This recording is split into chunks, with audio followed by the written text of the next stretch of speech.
Hello students, welcome back to my YouTube channel. Today in this video we will discuss about hybridization. Hybridization, this topic is very much important in UPPGT examination because from this topic we'll get like 4 to 5 questions, right? Means they can ask you about, they will give the compound and they will ask what is the hybridization. Two questions definitely from this hybridization and 2 to 3 questions related to its structure. So if you know the hybridization, then you can evaluate the structure also. So I will guarantee you 4 to 5 questions, 4 to 5 questions from this topic. So that is why this topic become very much important, right? So let's get started. What is hybridization?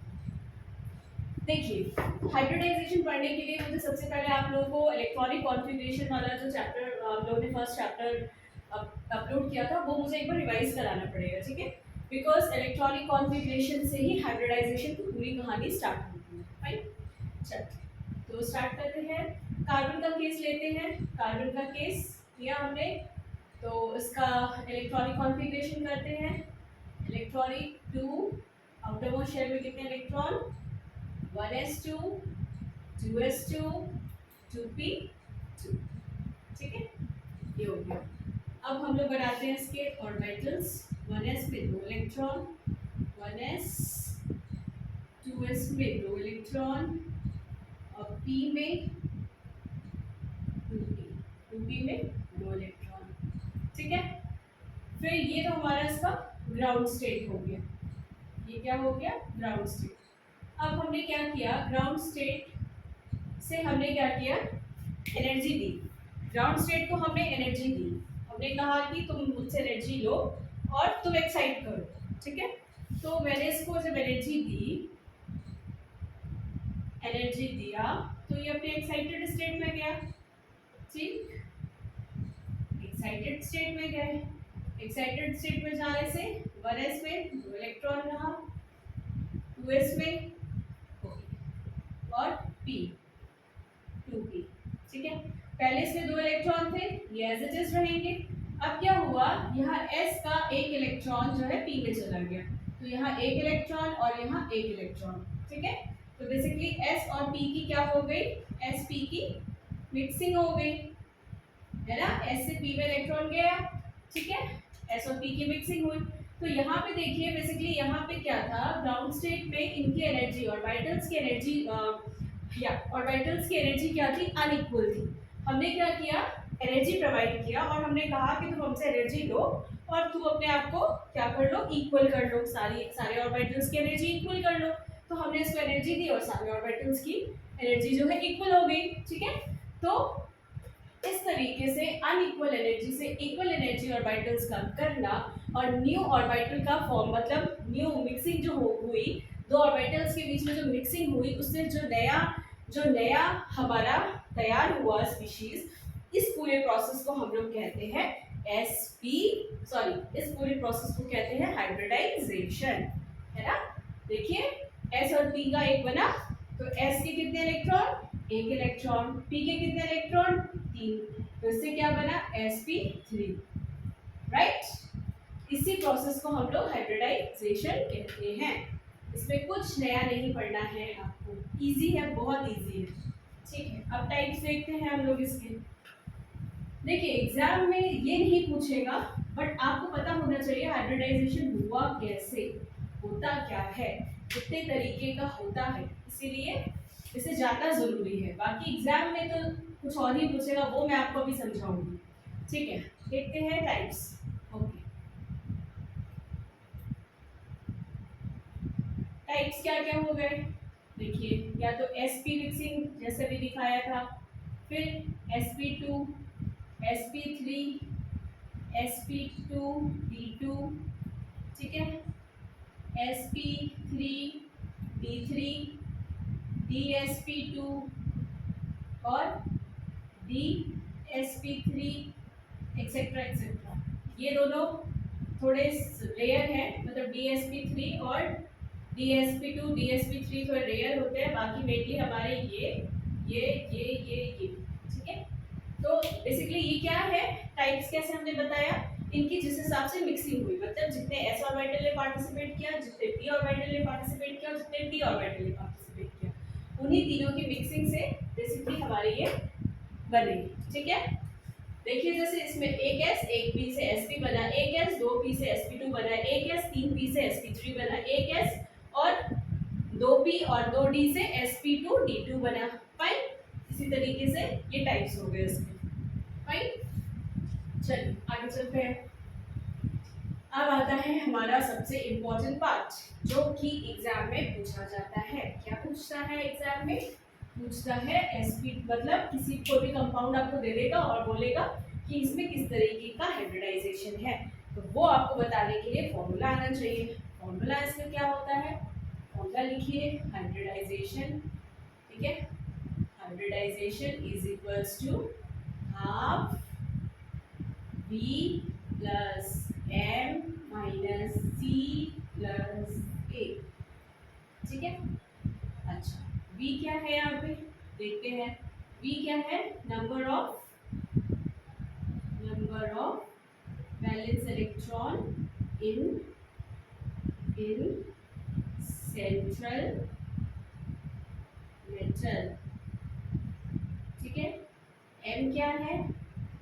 Number of monovalent, ठीक है, number of monovalent atom. c क्या है हमारा? c है number of cations, और a क्या है? Number of anions. Right, formula क्या है? Hybridization is equals to half v plus m minus c plus a। v is number of valence electron in central metal, ठीक है, और m is number of monovalent atom, c is number of cation and a is number of anion. Okay students, तो यही formula आपको याद रखना है, इसे नोट कर लीजिए। फिर हम लोग कुछ एग्जांपल्स करते हैं।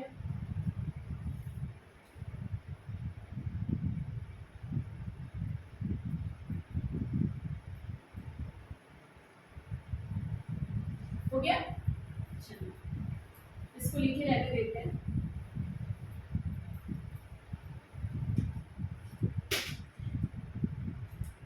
एग्जाम्पल लेते हैं H2SO4 का, H2SO4। ठीक है, अब इसमें सेंट्रल मेटल कौन सा है हमारा? देखिए सल्फर है, तो V हमें देखना है। तो पहले इसका इलेक्ट्रॉनिक कॉन्फ़िगरेशन लिखिए, 1s1 सल्फर, टोटल 16, कितने हो जाएंगे? 2, 8 और 6, ऑक्सीजन 8, कितने हो जाएंगे? 2 और 6। ठीक है, ये हो गया। तो hybridization H is equals to half, ये क्या होता है? Number of valence electron for central metal atom. तो सेंट्रल मेटल हमारा क्या है? सल्फर। सल्फर के वैलेंस इलेक्ट्रॉन में कितने आउटर मोशन में? 6, तो हमने यहाँ पे 6 लिखा, plus m is monovalent. Monovalent इसमें क्या है? हाइड्रोजन। ठीक है, तो कितने हाइड्रोजन है? 2, तो 2 हो गया, माइनस कोई कैटायन है? नहीं है, 0, कोई अनायन है? नहीं है, 0, तो ये कितना हो गया? 8, है ना, तो ये हो जाएगा हमारा 4। 4 का मतलब एक s और p के 3, sp3 हाइब्रिडाइजेशन। है ना इजी, कुछ करना ही नहीं है, बस आपको इलेक्ट्रॉनिक कॉन्फ़िगरेशन लिखनी है, फॉर्मूला लिखना है और निकाल लेना है। राइट, इजी है, आई होप समझ में आया होगा। कुछ और एग्जांपल्स देखते हैं।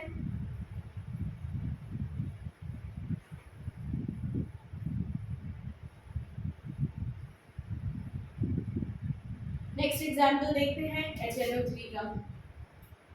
HNO3 प्रोटॉन का, 1s1 नाइट्रोजन का, 7, 2, 5 ऑक्सीजन का, 8, 2, 6 central metal nitrogen.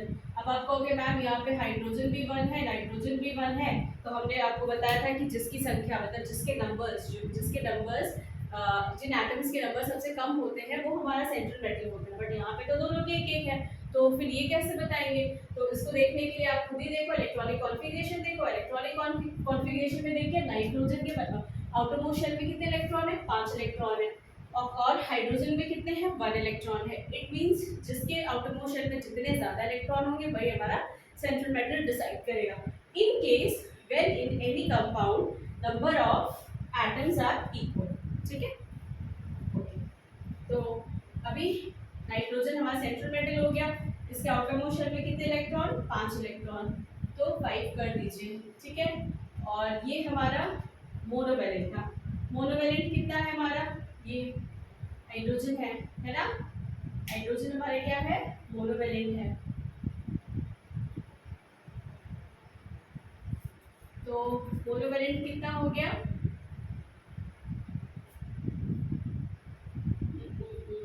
Just give me a second. हाँ, मोनोवैलेंट हाइड्रोजन कितना है, 1 है। फिर चार्ज इस पे देखिए, चार्ज है कोई, नहीं है, 0 प्लस 0, तो ये कितना हो गया, हाफ और इंटू 6, 3 sp2, s से ये और p के 2, sp2 हाइब्रिडाइजेशन, ठीक है, इजी। कोई गड़बड़ है क्या, ठीक है, ओके। नेक्स्ट एग्जांपल देखते हैं।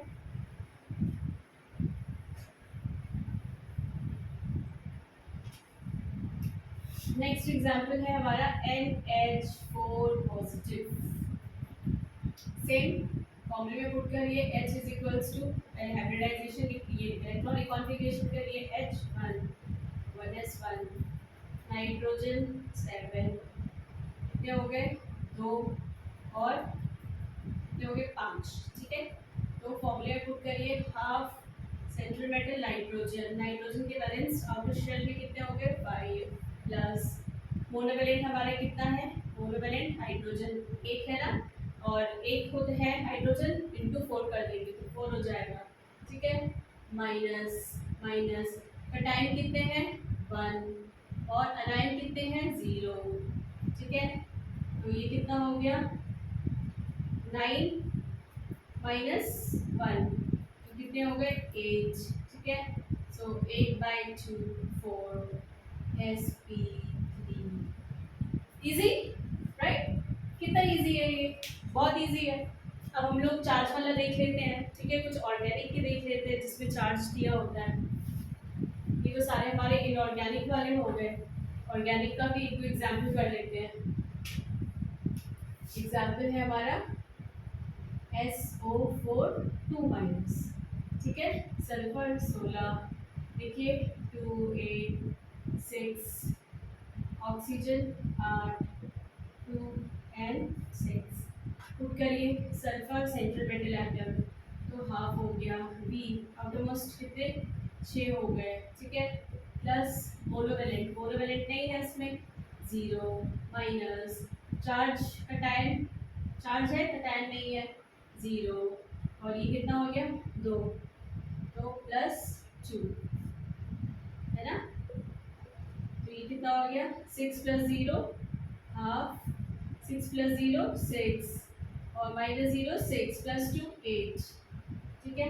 तो ये हाफ इंटू 8, तो ये हो गया 4 sp3, again sp3 hybridisation, right student. तो इसी तरीके से आपको हाइब्रिडाइजेशन निकालना है, और ये एक तरीका बहुत इजी है और आपको बहुत कम बुक्स में मिलेगा। मुझे ये मालूम था, मुझे ये फॉर्मूला पता था, तो मुझे लगा, और मैं एग्जाम में इसी से निकालती थी, ठीक है। तो मुझे ये लगता है कि ये सबसे बेस्ट है, और 96% से 97% जो हमारे हाइब्रिडाइजेशन है वो इस फॉर्मूले से निकल जाते हैं। तो आई होप आपको वीडियो अच्छी लगी हो, अगर अच्छी लगी हो तो प्लीज़ मैक्सिमम से मैक्सिमम अपने फ्रेंड्स के साथ शेयर करिए, लाइक करिए, सब्सक्राइब करिए चैनल को, जैसे ज़्यादा से ज़्यादा बच्चे इसका बेनिफिट उठा पाए, ठीक है।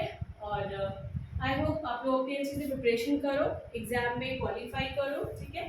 Bye bye, thank you.